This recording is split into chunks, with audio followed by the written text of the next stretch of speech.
Hello and welcome to the Trample Back Podcast, episode 75. My name's Gary. My name's John. I'm Chris. Thought I'd try and mix it up a little bit, didn't really? I know you threw me. I'm confused now. That's the way culture's going, isn't it? Get a host. It's like self-hosting service sometimes. Yeah, how did we fell upon that, Gary, just being the host? It's just a room. It's just a role he assumes. It's more responsible. If we leave it to Conroy, it's just going to be stories about all the jobs he used to have at some point in his life. Because I'm the alpha male, I take the lead. Is that the silverback? Yeah.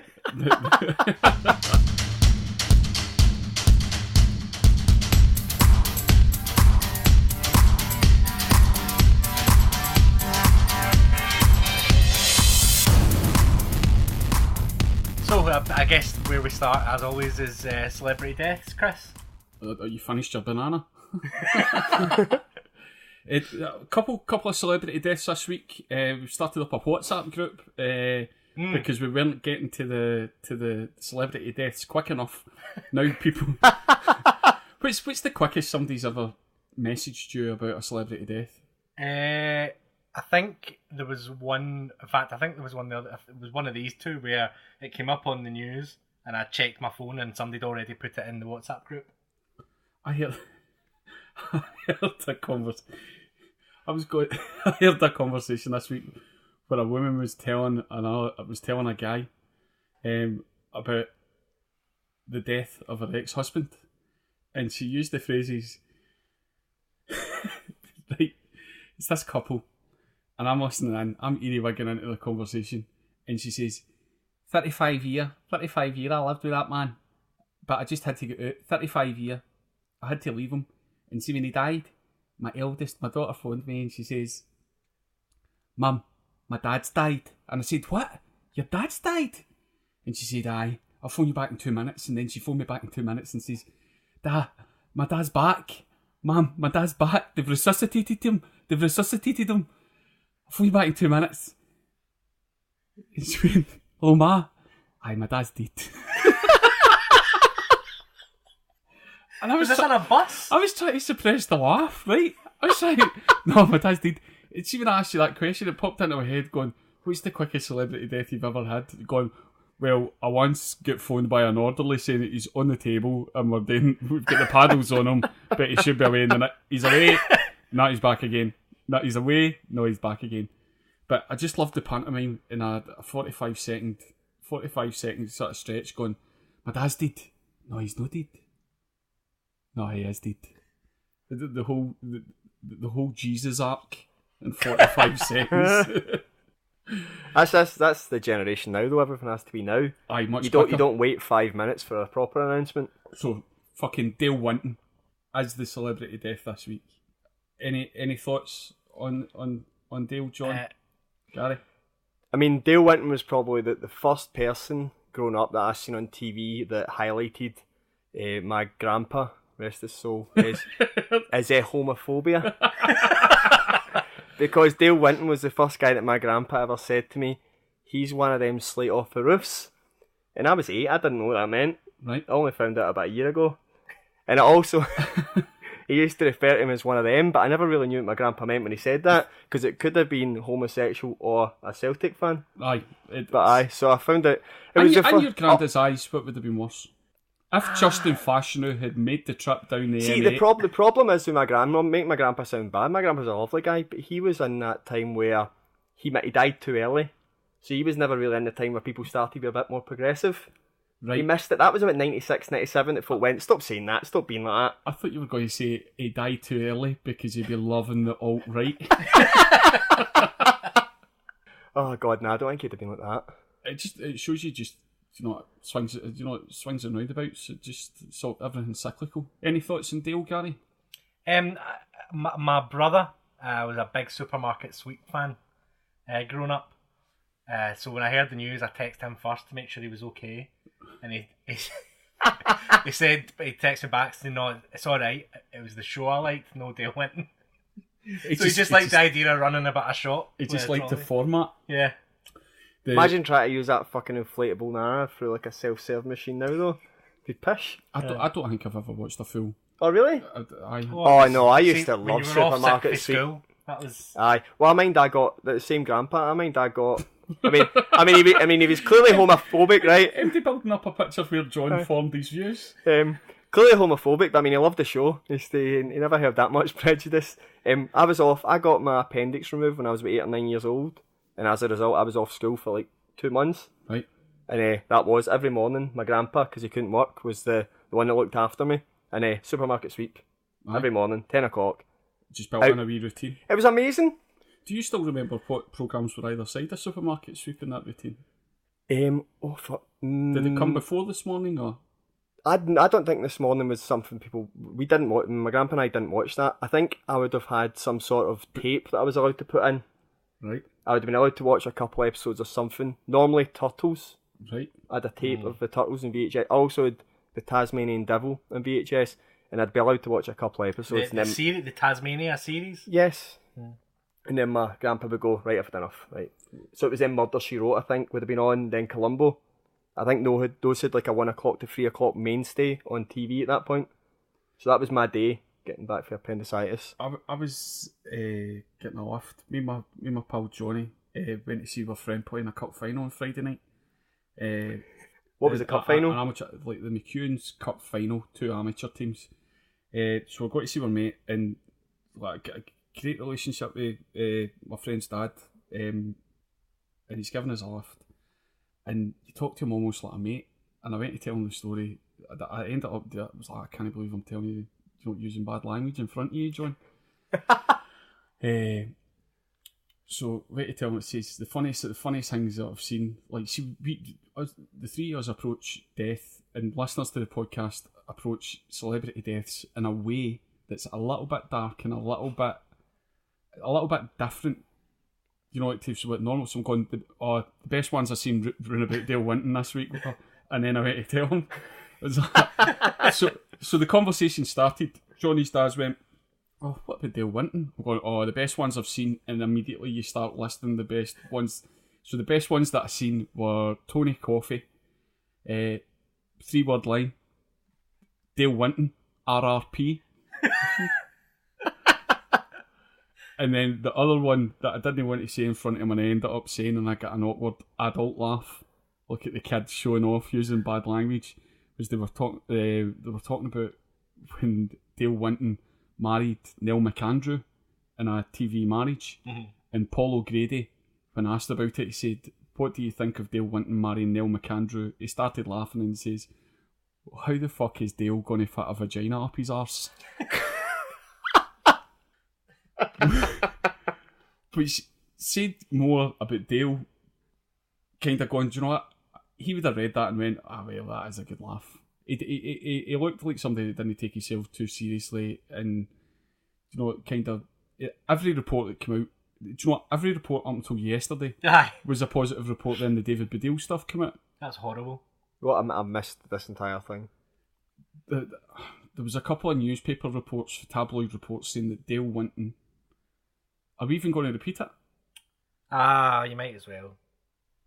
Go for me. Don't read the Daily Mail. Go for me, because this is as much information for me than it is a podcast. He says that he died of a broken heart because he really fancied David Baddiel. Alright, okay. Left field enough for you? Aye. God, why make some shit up? Like, see even if he did have a cheeky wank over David Baddiel, everybody's 18th favourite Jew, that's alright. But did they fucking kill him? Do you know what I mean? The idea of Dale Winton, a successful TV presenter that made his own money, dying of a broken heart because somebody for the Mary Whitehouse experience wouldn't give him a wee winch. And he survived Silla's death. Were they two pals? Oh, they were like best friends. Dale Winton a Tory? I have no idea. Your answer was going to affect my next response. See, last week, that was 5 years since Thatcher died. 5 years just fucking through like that, eh? Just through like that. I hope Dale's in a better place. I hope Dale is in Waitrose rather than B&M. What I really liked about Supermarket Sweep was they put the yellow sticker items around the supermarket and made it a bit of a challenge, unlike supermarkets now that just put them all in one area. Aye, you had to. You had to work for it. To work for it. Yeah. Also an appearance in Trainspotting as well. Yes. In a pink suit, was it? See, it's the Mandela effect where you misremember, isn't it? Mm-hmm. I always had him down as a gold sort of glittery suit. Maybe it's a gold suit and a pink background. Right. Should we check? Or we'll check should that we out. We'll check that out for the next podcast. Update. Is Dale this- Winton update. See, Is this one of the things that we say we're going to do and then never, ever do? See, because we've been looking into sponsorship, see, because we've introduced a competitive element, Ray Winston will be offering people a chance to bet on the outcome of this. Well, we only for put. Wednesday. Why don't we only put the answer up on the WhatsApp group? Right, okay. Okay, cool. Do you want to talk about the WhatsApp group? Yeah. We started a WhatsApp group just because we've been quite lazy recently at putting podcasts out. So we started up a WhatsApp group so that if anybody wanted to chin us about anything or immediately let us know when somebody was being resuscitated. I mean, see when Ant and Deck get done for the drunk driving, we were getting text saying that he is hurt and maybe a potential celebrity death. But you just need to message them back and say keep us posted. Yeah. So if we're putting this out as a listener wide offer. Mm-hmm. If you want to be in the WhatsApp group with Gary, John, and myself, John, Gavin, Ralph, Shannon, Travers, and a load of the other listeners. Stephen Wilson, you and Creme de la creme of our listenership. Yes. Yeah, the elite. We'll wait for that. How did they do it, Gary? Who did they get in touch with? Did they DM the Trampled Bat? They can messages on Twitter at Trampled Bat. You can leave a message on our Facebook, or you can email podcast@trampledbat.com, and we'll send you the link to join our WhatsApp group. And the rules are simple. Just don't be too hurtful to people. There aren't any rules. Aye. If you act like a bit of a dick, we'll take you out. We've already. Do you mean that like we'll order a hit on you? No, we'll take you out and we'll sit you down. We'll give you a chat and say, listen, your online persona does have the ability to hurt other people. Do you know what? We try and be as close to who we are online rather than an avatar of who we wish to be. We try and make our digital selves as closely aligned to our actual selves as possible, but you can't slag your tits off someday and then expect to not get called up. Yeah, so get involved in that. That'd be good to hear from more people. John, next celebrity death I know affected you deeply. Hard, Avicii. But I did find out today, Rangers played this song at half time. Oh, that's okay then. The players weren't wearing black armbands in respect for him. But it did highlight to me that I actually knew an Avicii song. Which one? Levels, I believe it was called. Oh, don't even start me about Levels, mate. Is that a banger? Gary Welsh, long-time friend, long-time listener. WhatsApp group member? WhatsApp group member. That's how we should all reference him from now on. WhatsApp group member, Gary Welsh, has got a cracking band of friends, and me and Gary were working together at the time, and the joke was that any time that you heard Levels by Avicii, something good happened within 15 minutes. Rangers were 2-0 up. There is something about the song. Levels. Is that sometimes you get a good Alright, feeling. okay. Right, that one. Yeah. See, still, like 6-7 years on, anytime I hear that song, I'm kind of going, I'm going to buy a scratch card. Because I heard Levels. But see, initially when it was happening, Gary'd hear Levels and he'd phone me. Mate, just got out of the van there, was listening to Levels. My mum phoned, says I got a tax rebate. Oh, sometimes I get a good feeling. So is the problem that Avicii dropped that song from his set? No, it was just... That's not what killed him? See, as Avicii was being resuscitated in a man, see if they played his own song back, he would probably been brought back to, health. What killed him? Is I that a don't know heart yet. attack or A something? man in a man? I don't know. He died in a man, not in a man. It's a fucking weird place to die, isn't it? So how... So they, Isn't it? You're going, oh, what happened? Well, he was in a man. Tell me more. Where was Avicii when he died? It's not just... Is there something suspicious about the Middle East? And people dying? no? Like, have the Russians been involved? No. I think it was a Novichok death. Aye. The slow acting gel. Do you know what? They just placed a small amount of liquid on the play button.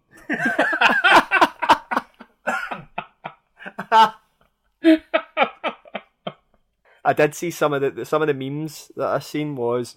Memes? Do you remember Do you remember the Scottish phone call on like Sports Sound with Alexander Graham Bell. the anti-Naomi one? Aye. Where the guy phones up and he thinks Naomi's Scottish. So he goes, "Why is Naomi on the Scottish team?" And he goes, "He's finished." And he goes, "He's 28. What do you mean he's finished?"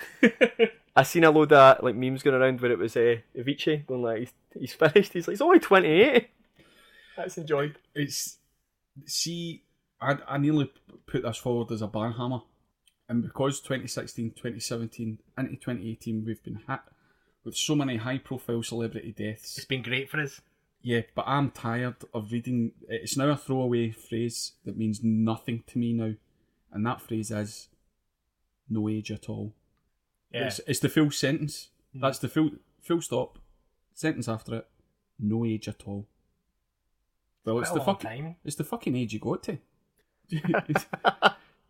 28 is too young to die, but the phrase "no age at all" isn't a condolence, or as if it's redundant. I think why the phrase, and I thought, no, I'm not going to push it to the banhammer because there's not enough legs in it. Turns out there fucking is. The phrase "no age at all" is ruined by people using it when people are 67. See, when people are 67, they go, "no age at all." You're going, well, it's fucking 67. It's better than somebody that's died at 28. Do you know what I mean? Avicii now would take 67. Well, You're going to tell Avicii 67's no age at all? But cunt died at 28. would you rather be a 67-year-old worker who's achieved nothing, or be a 28-year-old guy who released levels? Ooh, sometimes I get a feeling. Do you think that was his alarm? His morning alarm was his own song? Just to keep the good luck going. Yeah. Oh, just got out of the van, was listening to levels, phone went, they found a donor.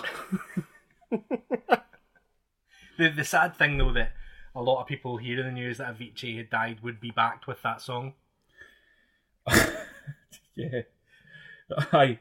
But see if you heard Avicii levels. Oh, sometimes get a good feeling.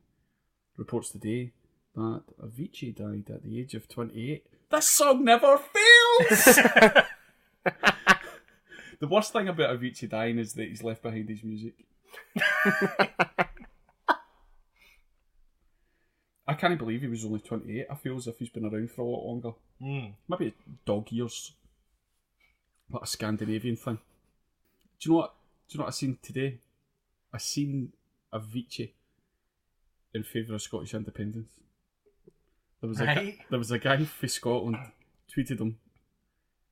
Obviously Scottish, saltire avatar, fake Twitter handle, fake Twitter name, and the guys went on and abused Avicii and said, "Your music is the worst fucking thing I've ever heard. You're an absolute arsehole of a man.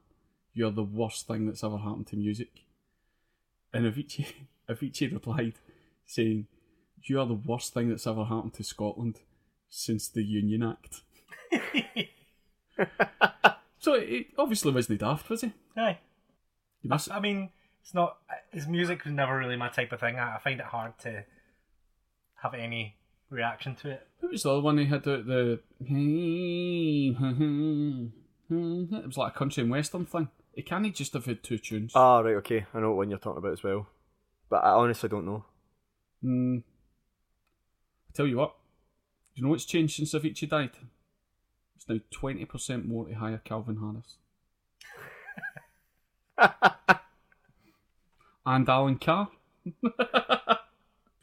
As a result of having direct contact with the trampled back community, we put it out saying, see if you get any questions, we will make an attempt to answer them. Gary, what did they get back to us with? The first question that we got from Vonnie was directed to John. Who never lets us down, Vonnie. Yeah, so John, I think this feature is maybe going to be a bit more serious than our normal stuff. Well, you'd be surprised. So, John, who should be leading the conversation on gender-neutral spaces? So, the leading conversation or who should make decisions on it is the part that Well, would get me. who should be influencing the Well, decision maker?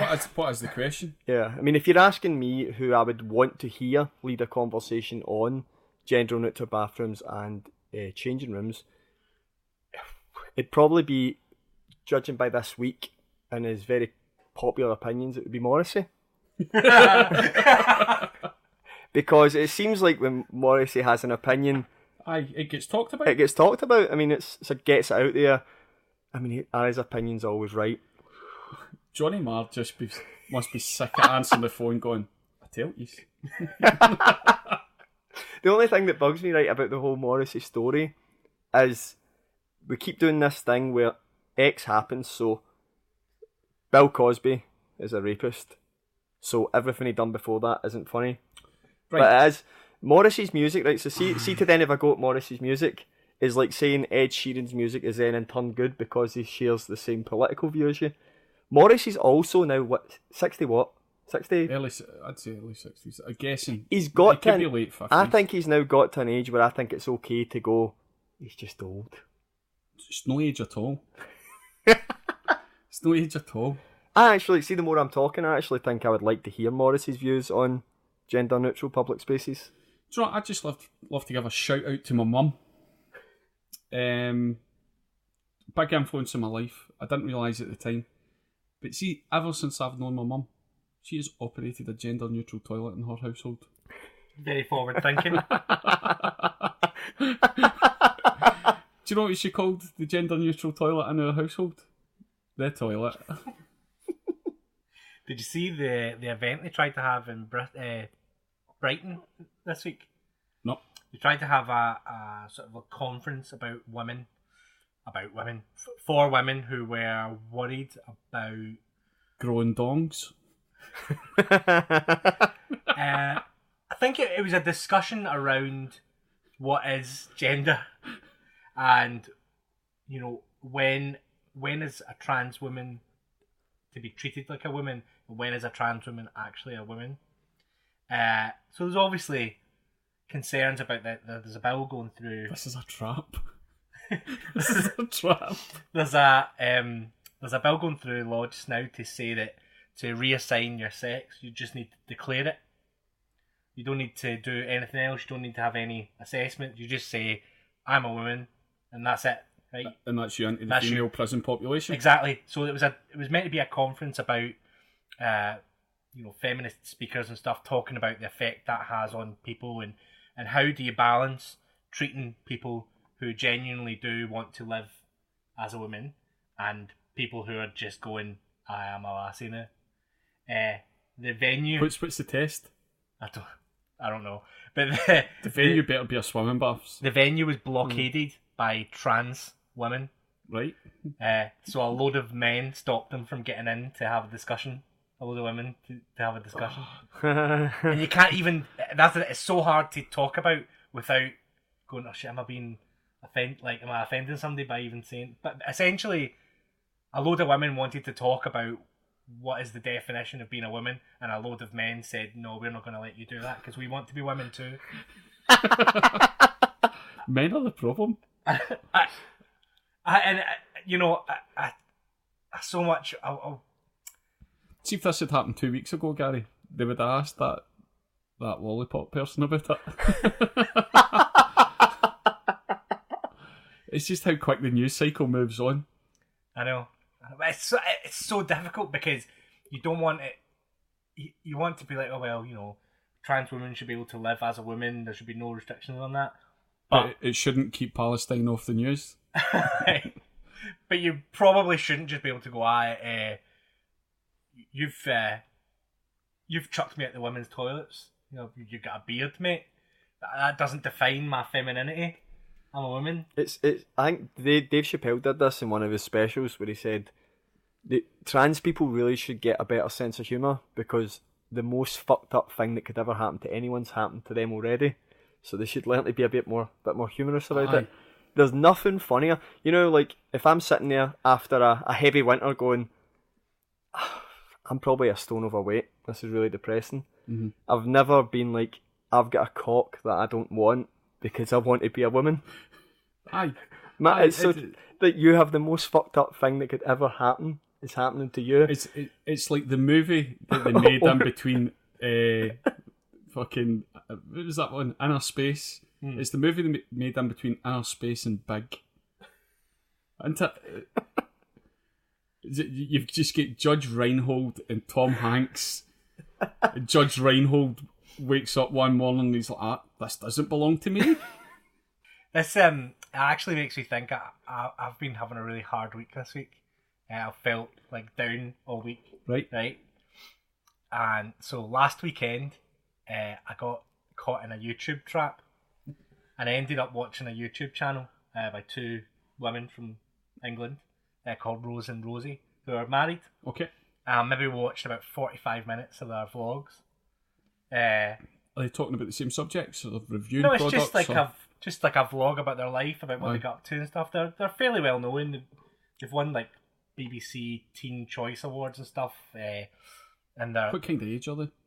If I can't be homophobic, I'm going to be ageist. Mid-20s, late 20s. Right, and they're married at that age? Yep. And all of a sudden I realised after 45 minutes watching it, I felt really sad. Why? Because I'll never have that close lesbian wife and wife relationship. And I genuinely felt... You feel denied? I feel absolutely gutted, and it ruined my whole week. I've been totally down about it all week. Because you'll never know lesbian love? And... honestly, I've been feeling shite all week because of it. Right. And I feel like people make jokes about a lesbian being trapped in a man's body, but it is the real last taboo, and people should feel more sorry for me. Right. Because you're in a lesbian will never... I'll never be able to know the true love. See, when you were sitting telling me that, going, see if Gary wants to come out here, I'm cool with it. Do you know what come out as sort of trans, or he wants... A trans lesbian? You can't do it. You wouldn't be taken seriously. Right. Gary would... Right. So what route would you want to go down here? You'd want to lose your tackle? No, I don't. Then be a lesbian? He doesn't have to lose his penis to be a female either, remember? Oh, fucking get some rules down here. Get some definitions. I don't want to do anything. I just feel like I'm being emotionally denied. As a lesbian? Uh-huh. And it makes sense because all the way through school and everything, I had a lot more closer female friends. And now that I find it very difficult to have those relationships because it's a bit weird. It's because you've got a bird, mate. I know. Yeah, that's there. Do you know what I mean? Having a long-term partner will kibosh your lesbian affairs. I know. Especially as a male heterosexual. So, male heterosexual Gary feels denied because he'll never know lesbian love. I don't feel denied, I just feel sad. Right. I honestly... You want to be a lesbian? Don't know. Just really like plaid shirts? Yeah. Oh, we were doing really, really well there. You just whacked in a stereotype. I couldn't hold it back. So I do. It's all I was seeing. I do recommend giving Rose and Rosie a little watch, but I don't think they need our support. Oh, we need theirs. But Gary, you've watched 45 seconds of their years and years of marriage together, and they've only told you the best bit. Like, you don't see the bit where one of them's in the toilet just going, "Where's the toilet paper?" I'd fucking love a cock. Do you know what I mean? They're not making a video of that. Do you think that's what it is? Do you think I've idealised it as a... They're only telling you the good bits. But we've just done it. We've brought down their feelings to genitalia. Mm-hmm. Gary, what's to stop you right now from taking a lesbian lover? The lesbians themselves. But no, there's been campaigns and shit where they would need to let you in. They could not deny you your feelings. Your feelings. That's why I'm saying it's the last taboo. It's the last taboo. You're in the queue of the LGBTQ. You're at the very end. You're at the end. You're the queue. Everybody's kicking dust on you. Gary's the queue. Do you know this is literally the only place I talk about any shit like this?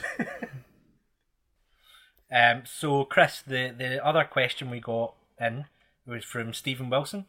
Okay. And it is, you miss a parcel. It's delivered to a neighbour. Whose responsibility is it to deliver that parcel? Do you have to go to them, or should they come to you? Right, I'm going to need some more information. Has DPD or Parcel Force, have they put a letter through the letterbox to say it's at number 28? Yeah, I would have imagined they have. It's up to me to go and get it, 100%. But I'm really, really lucky that I'm surrounded by pensioners. Mm-hmm. So next door to me, either side, then across the road, everybody is aged. There is not a car or a bird flies up and down the street that the blind is not twitched and at least one of them see it. So my partner orders a lot of stuff online, but not like expensive stuff, like see shit that you wouldn't wait in on and get delivered. So they're an absolute godsend. I've got something here, it's delivered for you. I'm going, it's not for me. The amount of mail or parcels I get is very, very low. I would say it would be up to me to go and get it. But see, if I ordered it, I'd know what was coming. Yeah. Sometimes my partner gets shit. She's ordered it 3 weeks ago for Alibaba. She's like, I don't even know what this is. Is that a present when you do it like that? Yeah. John, is it up to you to get it, or? Yeah, definitely, but I get annoyed by the volume from number 25. Oh, you're on the other side of it? I'm on the other side of it. If I'm ordering something that I know is coming, I'll be in for it, or I'll choose a Saturday so I know it's coming, I can sign for it. But the amount of fucking stuff that comes through my door from number 25 is unbelievable. Have a decency. What I do is, and what my mum does, is we give a spot that they can leave something. Aye, like a bin upturned round the back of the hut. There's something they can leave it in. Where else would you leave it at number 28? But that's what we do. But every night, I'm not joking, at least twice a week, we have this person at our door. Normally during dinner, because that's when they've come in. I think you've got a parcel for me. Oh. Aye. And I'll fucking be leaving it at your doorstep in the future. Why don't you just refuse to take it? Mom's too nice. It's not never me. I just go in and see it. And it's there. And instantly get annoyed. It's the first thing I see when I get in from work, and I get annoyed by it being there. They're absolutely abusing you. That's what it feels your like. good nature. They're going, well, I want a parcel delivered, but they'll take it in for me, so that's fine. That's exactly what it is. Not deliver it in a time that would suit me. Just deliver it. My neighbour will pick it up. Always. They must. Do you know what the thing is? Those fucking wanks next door will get it. See the volume. See the volume that comes to my house. They must then be putting on the delivery. Mate, post to neighbour. Mate, I really hope that they're ordering cocaine off the dark web. And actually. Yeah, what you need to do is invest in a drug dog. How big are these parcels that's coming? They all vary. I mean, she got flowers the other day. Flowers? There was flowers in my house yesterday. I think if it comes to your house, you're entitled to open it. Aye, if you stick it through my door, it's mine. Just see what they're getting. Aye. If you stick it through my door, it's mine. Is it in anonymous brown packaging? No. Does it have a Dutch postmark? I think we just have to agree it's their responsibility, but at the same time, fucking order less stuff if it's going to your neighbour. Why? See what I do with Clean Easy and Betterware catalogues? Right. Do you know how they put a wee note on it and saying, I'll be back to collect this on Thursday? See, as soon as I see that, I just toss it out into the garden. This is a great question, because it's really made me realise how much this annoys me. Our previous question was about a serious issue for transgender people, and politicians are talking about this, but nobody is talking about the fucking plight of the white male that lives at home with his mum that is greeted by fucking gifts that aren't for him when he walks. Secondary postman. Because they fucking sit in the space that I kick off my fucking trainers. And then I have to go, I'm going to have to put these somewhere else now. Does it get worse at December? Are they doing like their Christmas shopping? Christmas shopping is to my house. You'd think that on occasion they'd throw in a wee gift for your mum. I thank you. That's a wee something for you we've got delivered. Oh, there was a parcel delivered for me today. I believe it's here. Oh, here it is. Actually, it's not for me. It's for you. Who fucking? And it's 3.5 gamma proper. Just fucking proper. Who fucking asked this question? Actually, who asked this? Stephen Wilson. He's no idea how negatively impacting this is on my life. Tonight, I'm going to be driving home and really fucking. I'll be looking when I pull up in my car, because I normally park on the pavement in between 23 and 25, and I'm going to look in their window They might be. I'll be able to see their TV. Which was delivered to your Probably home my address. They'll be sitting as a family in a circle, opening a box, all laughing. In I don't know what I'd like. I'd like, see what he's looking through. I'd like these speech bubbles just to appear going, it's the same fucking empty box we keep sending to ourselves. Just be like a sponge in it. You keep the postage down at their end. It just keeps getting delivered in different size boxes. What's the biggest, the largest size package? There was one day I came in and there was seven parcels in my house. 2 of them were 10 feet trampolines. Are they running a business out of your house? That's maybe another option. But no, there was 7 parcels at my door and it was none for us. Oh, is that what gets to you? Like, no mail for John. No mail for John No, today. because it's the point I'm at in life. The only mail I ever get is like credit cards. It's always negative. Mate, just sign up to like freebies of Hot UK deals. You get loads of mail. Wee samples of chewing gum and washing up powder and stuff. Did they seem grateful when they come for the shit? No, they actually it's actually an attitude of, you've got my thing, can I have my thing please? See, Which is the right attitude to have because it's right. But the thing's in my house just now. Are you never tempted just to rub it up against your boys before you give them it? Going, aye, here it is. No. The most tempted There you go. the most tempted I've been is just to take it out my house and sit it on the doorstep when I've got in. See, a point, are you never tempted to burst open my package and just go, there you go. Who do you fucking think of that? Oh, it's opened. I am now. Just fucking burst it. Right. What I'll do is if I get that urge, I'll make sure I take a picture of it. Well, maybe we should Send ask it the to everyone. listeners to what they suggest. What does John do? Yeah, right there we go. Give me a don't- suggestion. Do you know what? We're desperate for Twitter followers, so don't put it in the WhatsApp chat. Put it in Twitter. What should John do about his miscreant neighbour? Imagine you opened it up and it was a knife. What you got to do about it? What would be the worst thing you could do? Open and find out that your neighbour's purchased. Pictures of you. Imagine you opened it up and it was just a picture of you. Like a fit my team dance or something. A guide on how to In get a away frame. with murdering your neighbour. I'd imagine if it was a gift for you. How bad would you feel if you'd opened it? Well, they were going to have to package that and give me it back, so I've really just saved them time. They'd have probably gift wrapped it and fucking sent it back to me. Right, what about if you opened it and then just wrapped it in hunters and hunters of sellotape and then put it back together and then just so that the company was getting complaints, like, rather than going, I've got a package here for you. Would you be able to get the bags open at any point and then closed? Or how do you make it known that you have absolutely fucking rifled this thing? It's stopping short of defecating in the box. How do you talking like chocolatey fingers? There's got to be. It depends what the gift is, isn't it? What depends. We're just assuming it's gifts. It's probably medicine for the really sick child. Oh, did the package come today? Little Tony's looking a bit pale. Why don't you go next door and see if it's been delivered? You could recreate like customs leaflets, and every time they get one, just go, there was £11.20 customs on it. We paid it for you. So, John, there is mileage in this. Right, okay, right, cool. So, if you've got any ideas, put it in Twitter, or if you join the WhatsApp group, put it in there. But we really need the coverage. So in just get visions of you striding out into the garden and just punting it down the street, just punting it down the street and going, aye, there it's down there.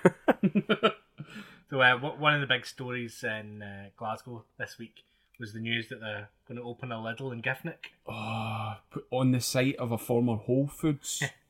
Marks and Spencer's had been looking at it, but withdrew their interest. And it led to Twitter outrage and Facebook outrage from the people of Giffnock. There was one girl in particular I thought it was going to bring a lot of sort of tramps and vagrants and sex attackers. I quite like Lidl. I prefer Aldi. Yeah, I think that's fair enough. Aldi's better than Lidl. I prefer Aldi. But Giffnock, what what an absolute shower the way you reacted to this. They were trying to Absolute form shower. protest groups to try and get it stopped. So what's the issue? Is that it, literally it? Is it the Giftnick is for, the image that Lidl has? Yeah. Whole Foods. I'm aware of Whole Foods. Has this I don't know if I'm right, but I think the Whole Foods in Giffnock was the only Whole Foods in Scotland. Yeah, I think they'd lobbied them to get them there. And it is a big sort of plush looking supermarket, wood frontage, rooftop car park. Do you know who else has a rooftop car park? Lidl in Paisley Road West. So it fits the size of the building they're needing. Yeah. They've worked like this in the past. But Whole Foods was recently bought by Amazon. Okay. And what Amazon planned to do with Whole Foods is make it one of the first supermarkets where you don't actually pay. You go in, you take stuff off the shelf, and you walk out, and then your phone will be billed. They've already trialled this in Seattle, I think. So, obviously, Amazon have had a look at it and went, those people stacking shelves are obviously making too much money. How do we automate even the paying section even further? Thank fuck Lidl are there. I welcome our German overlords. So some of the comments they got were Kate said, This is disgraceful news. The opening of this store will bring down the tone of the whole area. I'm disappointed that M&S have not followed up their initial interest. Perhaps locals should have lobbied them. It's a sad, sad day. Giffnock is roughly metres from an area called Ardennes, where our friend Jim Murphy was the MP. Ardennes been left behind. So a few people obviously... If you've got any listeners in Ardennes, thanks for visiting the library and using the computer. So a few people went to that comment and said, "Are you for real? This is ridiculous." So she followed it up. Yep. I'm 100% serious. Stores like this, brackets, cheap food, cheap alcohol, close brackets, attract the degenerates of society. I understand they need to shop somewhere. However, you didn't see benefit sheets, single mothers with a feral brood flock to Whole Foods. Discount stores allegedly save you pounds on your shopping, because you could lose a lot more at the front door when your purse is stolen or worse still, attacked. Well, thanks. Kate sounds like someone who really has her finger on the pulse. She understands everyone. Do you know what? I read that and she didn't even spell Kate right. Cate. She was backed up by Andrew. Right, so our parents... Backed up by Andrew. Our parents are the problem. Before I hear this, fuck you, Andrew. Completely and utterly outrageous. There's no demand for Lidl and Giffnock. It's only going to attract vermin that do not belong in this prestigious area. I do not know where all you people are from, but Giffnock isn't pretentious at all. It's a middle class area, and that's the way it should remain. That middle class non-pretension. I drive through Giffnock quite a lot, and I think Andrew has forgotten his old arse when he got a new one. People in Giffnock aspire to live in Newton Mearns. You could fucking rattle, you prick. What, is there any shop that you wouldn't want to see come into your area? Al Qaeda. I think if Al Qaeda opened up, I'd be a wee bit nervy. What are they selling though? Dreams. Al Qaeda's Dream Emporium. Do you want to travel and see the world? All that's in the window is just alarm clocks, like the old time ones. Al Qaeda's Dream Emporium, with the tagline "Death to the West." Don't hear much about Al Qaeda anymore. I heard Amazon bought them over. They were, I think Al Qaeda were completely wiped out by. They've got a wee toothpaste tube full of gel, and they just put it down somewhere over there, and they're all dead now. I read somewhere, like, see, they come up with these phrases for the boogeyman. That, like, see, 3 weeks ago, honestly, who had ever heard of Novichok? But they use these words that you haven't heard before, and they suddenly, the fucking Novichok. We're using the Novichok. You know who was into the Novichok? Russia. I know nothing. about Novichok, whether it's a real thing or made up. The same way I don't know about Al Qaeda. I heard the direct translation of Al Qaeda was the wardrobe. So how did where did Al Qaeda go? Are they cool now? I think Living in Giffnock, aspiring, consuming. See if you put Al Qaeda in Giffnock or the Taliban in Giffnock, they'd have been really, really happy with the standard of life that they were living and wouldn't have hassled them day. Can you imagine the uproar? Giffnock does not need Al Qaeda. We pay our taxes. I really don't like people with Giffnock based on two people's opinions. Yeah. But see, what kind of age group were they two people in? Because I think they were 20s, 30s. Yeah, they're living with their mum. Yeah. They when they inherit the house, well, that's what I'm saying. They want no blacks, no dogs, no Irish, no Lidl. No Al Qaeda. There's a t-shirt. No blacks, no dogs, no Irish, no Lidl. Get that in a mug. But have they been influenced after the thing that happened in Tala in Dublin with the JCB? Are they thinking that's what's going to happen to the Lidl? That is. No, me neither. What the Lidl in Dublin maybe about 6 weeks ago? It was during the snow. See when the bad snowstorm. There was a group of organised individuals went and ram-raided the Lidl with a JCB. What did they take? The safe. Oh, right, okay. But then locals started going in and lifting the booze and running away. $29.99 sat nav. I've got my on. But what's the worst thing?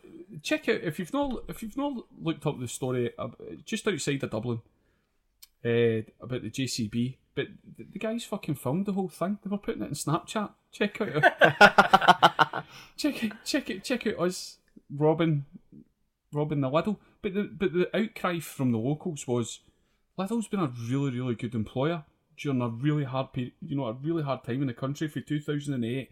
The housing bubble, people don't have much money. They've been a really solid employer. Then you go and do that to them. The social media from Lidl and Dublin was excellent after it.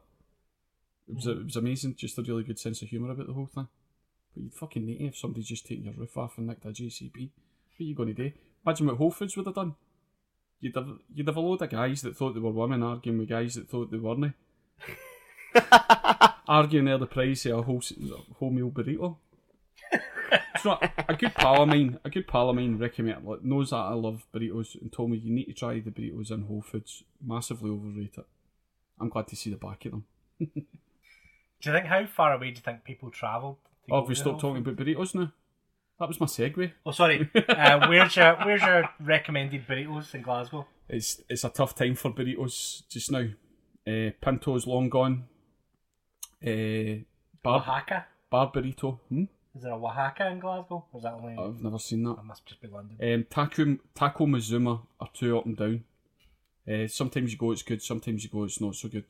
What about Taco Bell? That I've just opened up recently. I went to it the day it opened. It's average, very average. So not unlike Five Guys, they didn't give you VIP entry. I never emailed them. I could have spun that lie out one more time. But Taco Mazuma, there's two kebab houses in Glasgow that are running away with it. It'll maybe happen in a future section where, based on listener recommendations, I will find the best kebab in Glasgow. Right now, it's Turquoise in Oswald Street and Shawarma King on King Street. Shawarma King and King Street are just doing marvellous things with bread and meat. And Turquoise, just a really good local business. Turquoise is good. I'm a fan of Turquoise. If you've got any suggestions, I will try it out, but the bar is... I thought I'd found the best. I thought Turquoise was the best, and I've been using them. Shawarma King, just... I'm so conflicted. It's like, see when people say to you, which one's your favourite kid? You're like, can we not talk about kebabs, you fucking rocket? So, were either of you fans of the hit series Smallville? No. Yes. Yes. Yes, I'm interested. You've got me. Okay. Do you remember the character Chloe? The journalist. The journalist. So basically, blonde girl. It was Clark Kent's childhood best friend. Yes. Uh, No, the black guy was his best friend. Pete, his best Had female a name, friend. John. It was, Blonde girl, black guy, mum and dad. she was the Hermione of Smallville. Right, okay. Or It's that little low rent version of Harry Potter. yeah. Hey, my homie. Or I liken her character more to Buttons.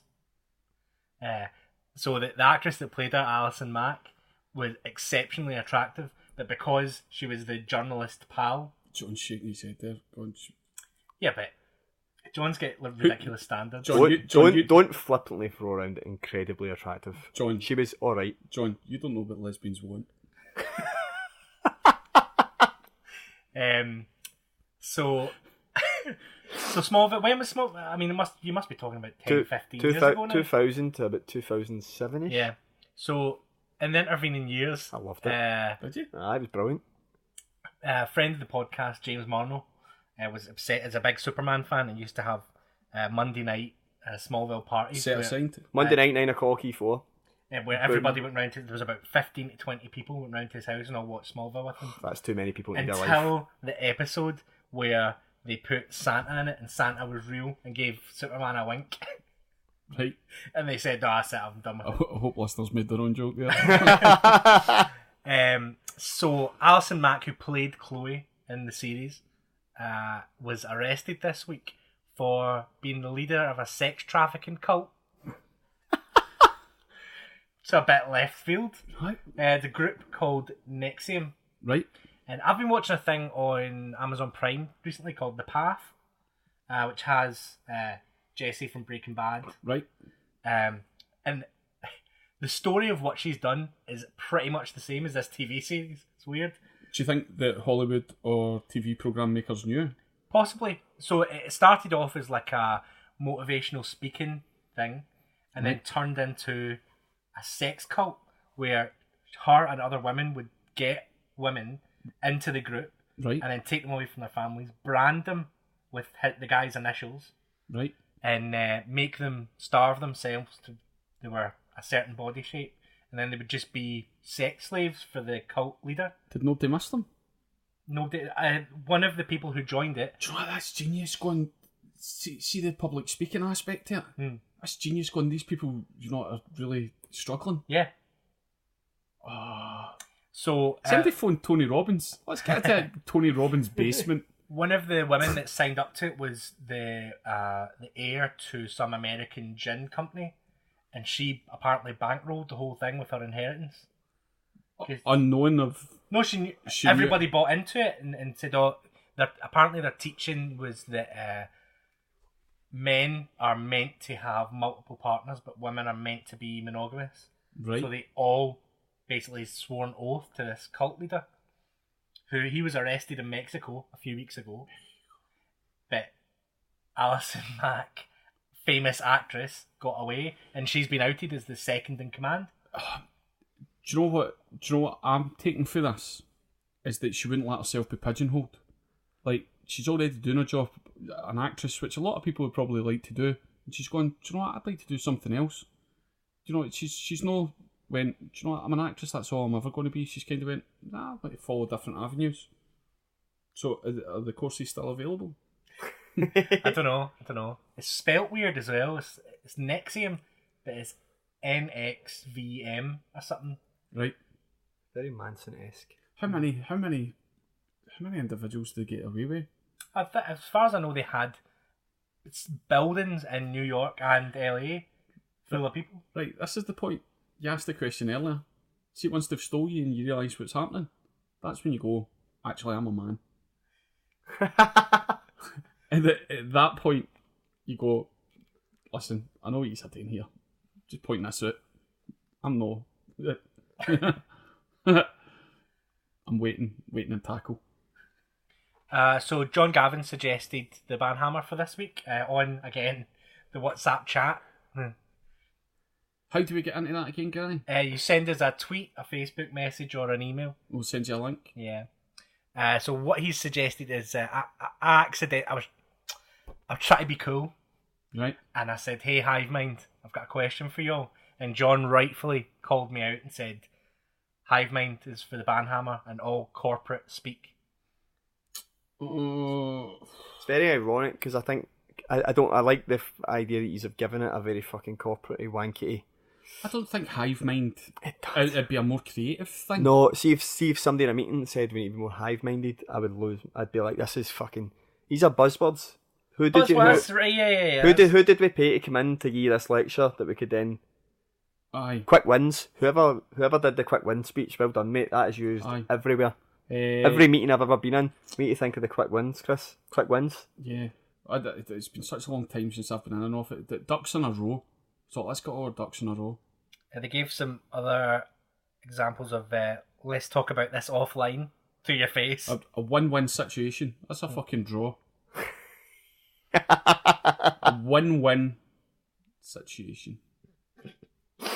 See when they used to use that one as well and say, I've got fucking loads of them coming back.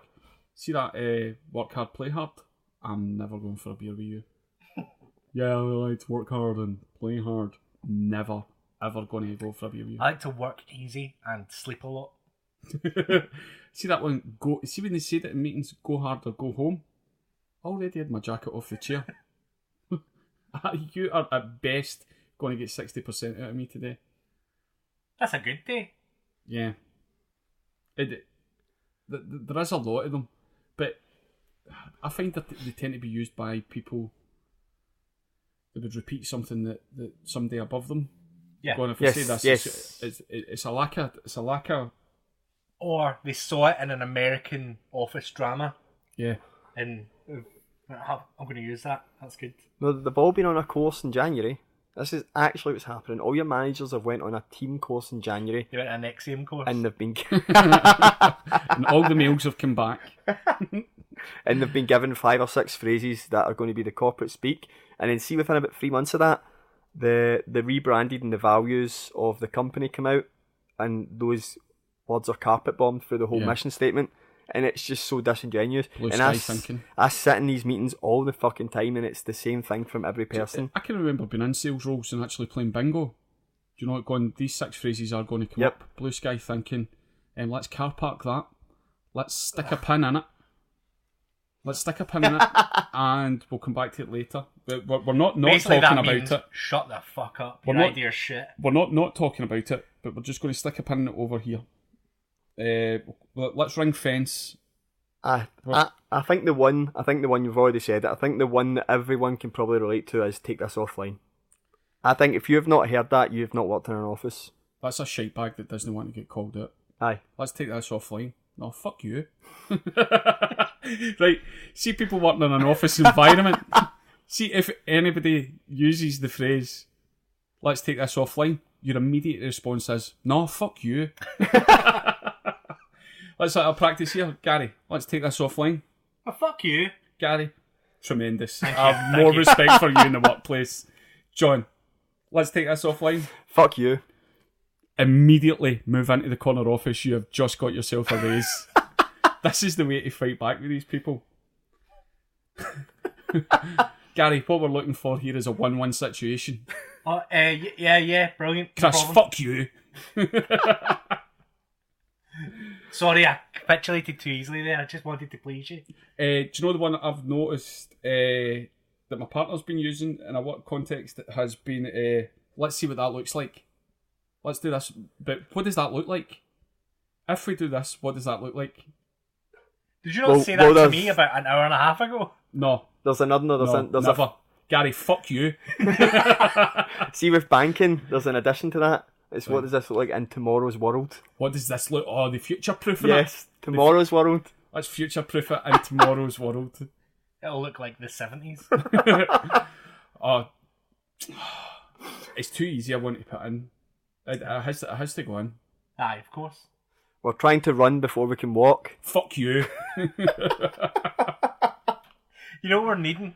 Banhammers that are more controversial and might not go in. Aye. Because everything we come up with is just a dead cert in. I can argue against quite a lot, but people using using chat that they've had in training, but it's that attitude of going, I've just come off this training course. Better reinforce it. Watch me feed this to the spazzies and they'll lap it up. So, Chris, are you saying... Let's do a deep dive in this. No, fuck you. Let's get finished for 4:30 and we'll be in the boozer. So, Chris, do you think this should go in? Yeah. No, fuck you. If you're at work and you've got the opportunity, got the chance, just to see, and then go, what are you saying this to me for? Just go, I heard it in a course. I really like the fact that this could finally, after 75 episodes, be our catchphrase. No. Fuck it. Fuck I, you. I quite like no dogs. No dogs, no blacks, no Irish, no Lidl. Do you know who would sell that t-shirt? Al Qaeda. So I think that is about us for this week. So thanks for making it all the way to the end. You can listen. We are open to any kind of chat on the WhatsApp, Twitter. We've been using Facebook less and less. Yeah, Facebook's dying. Do you see how nervous he looked at the? I don't even know what that was. Was it a Senate hearing or a row? It was a row. It was a telling off. Is he made of fucking wax? No, he's made of robotic parts. Yeah. The old Theresa May. Never even talked about that cow bomb in Syria. We talk about real news. You get me at Chris Conroy, although I reckon you're probably off following me anyway. I reckon I've tap pull it. See if you've got any pals think they'll enjoy this. Give them a shout. Yeah. Who wouldn't like 3 white guys talking to each other about things they mostly agree with? It's the show for everybody.